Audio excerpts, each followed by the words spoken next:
আপনার যাবেন? হ্যাঁ যাবো। চালুর বস্তা চালের বস্তা একটা হ্যাঁ 100 টাকা লাগবো। আমি একটু যাবো 200 টাকা দিয়ে। আচ্ছা ঠিক আছে ওঠান।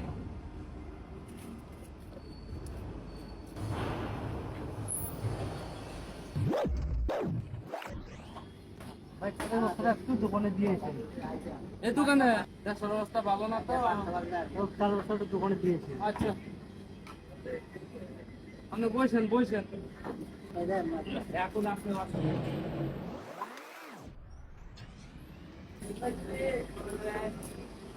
ভাই আমার গাড়ি নিচে গা। এ ভাই আমার গাড়ি নিচে গা। ভাই আমার গাড়ি নিচে গা। আমার গাড়ি নিচে গা ভাই। হয়ে গেছিলাম আমারে কইছে চালের বস্তা নিবার লাগা। গাড়ি নিচে গা ভাই গাড়ি নিচে গা গাড়ি।